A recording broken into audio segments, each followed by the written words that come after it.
Assalamualaikum warahmatullahi wabarakatuh. Saya Amir Hasbi Sibuan mempresentasikan materi agama, yaitu peristiwa berkurbannya Nabi Ibrahim yang mengorbankan anaknya yaitu Nabi Ismail.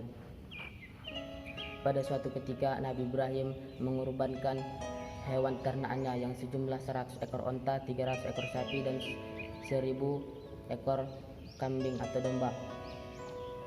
Dan pada saat itu banyak masyarakat yang memuji Nabi Ibrahim, dan masyarakat mengatakan, wahai Nabi Ibrahim, sungguh mulianya hatimu, engkau tidak rugi, engkau tidak merasa rugi sedikit pun mengkorbankan sebanyak ini hartamu. Dan disitulah Nabi Ibrahim khilaf dan mengatakan, wahai Tuhan, tidak hanya harta, apabila Allah memberi aku seorang anak, Allah memerintahkan anak itu untuk disembelih, aku akan menyembelih anak itu atas perintah Allah. Dan disitulah Nabi Ibrahim khilaf dan mengucapkan kalimat tersebut. Dan pada suatu ketika tertera dalam Quran surah As-Saffat ayat 99 yang mana wa qala inni dzahibun ila rabbi sayahdin, yang artinya Nabi Ibrahim, sesungguhnya Nabi Ibrahim berkata, aku akan pergi menghadap kepada Tuhanku dan Tuhanku akan beri petunjuk kepadaku.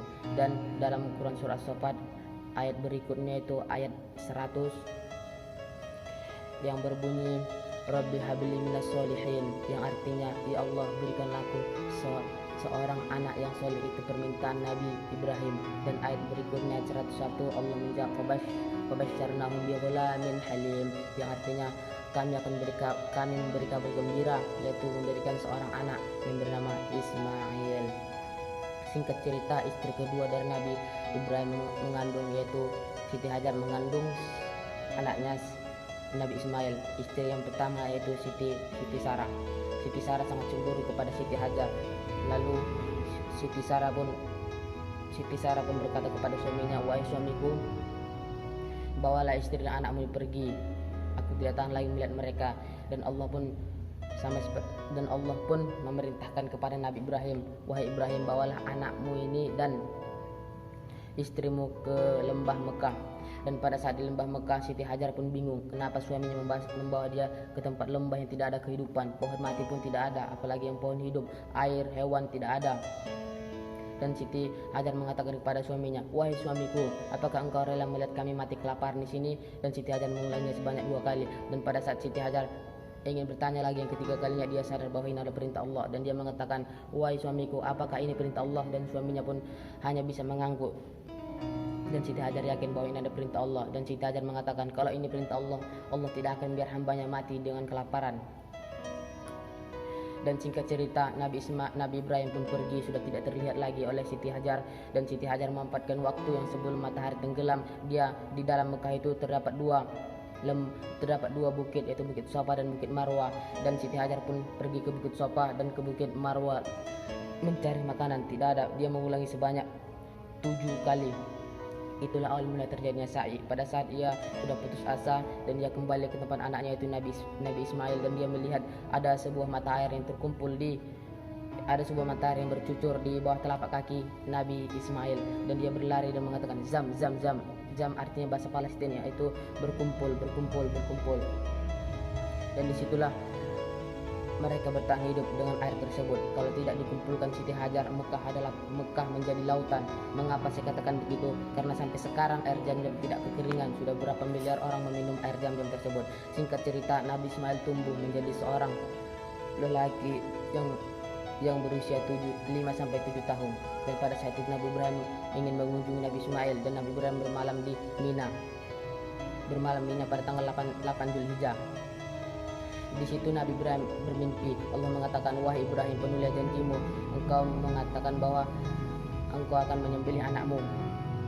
Dan Nabi Ibrahim pun terbangun. Dia sadar bahwa itu adalah dia yakin bahwa itu adalah perintah dari iblis. Dan pada tanggal 9 Zulhijjah dia berpindah tempat tidur, yaitu di Arafah. Itulah awal mula terjadinya bermalam di Mina dan wukuf di Arafah. Dan di situ di malam hari Nabi Ibrahim pun tidur di Arafah dan bermimpi lagi sama seperti mimpi yang kemarinnya itu. Nabi Ibrahim bermimpi bahwa Allah mengatakan, wahai Ibrahim, penulilah najarmu, engkau mengatakan bahwa engkau menyembelih anakmu.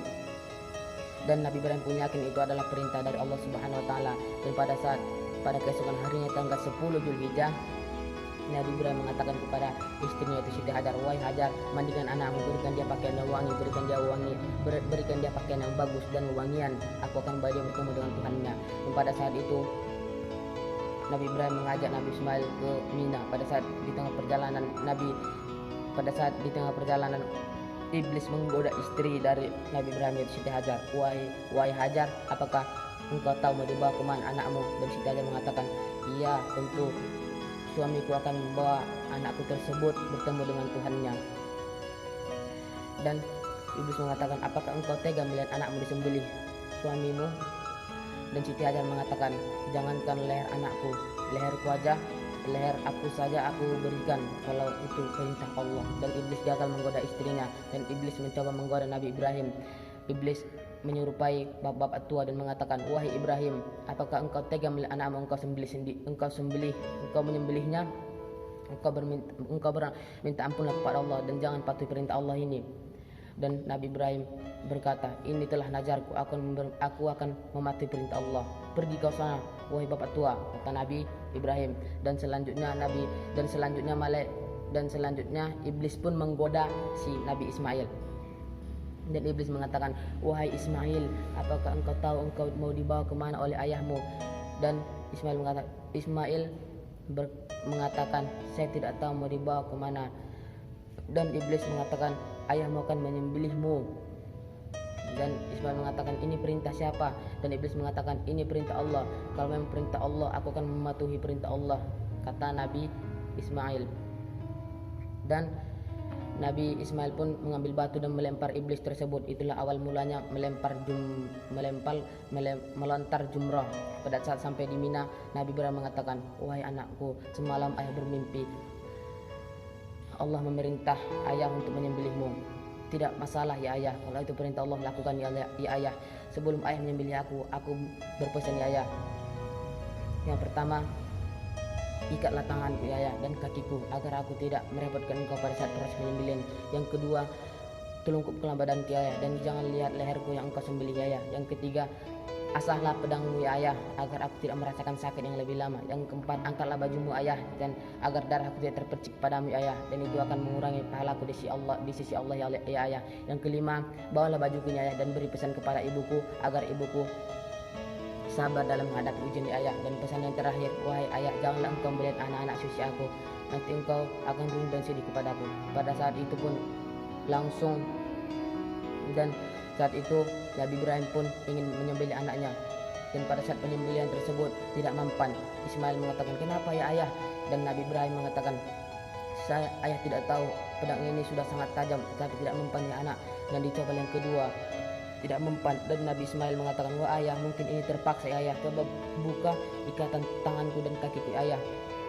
Dan setelah itu dan dicoba lagi yang ketiga kali, Allah memerintahkan malaikat Jibril untuk menggantikan Nabi Ismail menjadi seekor kibas atau kambing berbulu tebal. Dan setelah penyembelihan tersebut, Nabi Ibrahim membuka matanya. Yang dilihatnya adalah bukan anaknya, melainkan kibas atau kambing yang berbulu tebal. Dan Nabi Ibrahim terheran dan melihat di mana anaknya. Dan Nabi Ibrahim menoleh ke belakang. Ternyata sudah ada anaknya di belakang, yaitu Nabi Ismail alaihissalam. Dan yang disembelih adalah bukan anaknya sendiri. Dan Nabi Ibrahim memeluk anaknya dan mengatakan, Allahu Akbar, Allahu Akbar, Allahu Akbar. Sampai di sinilah hasil presentasi dari saya. Kurang lebih saya mohon maaf. Wabillahi taufiq wal hidayah. Assalamualaikum warahmatullahi wabarakatuh.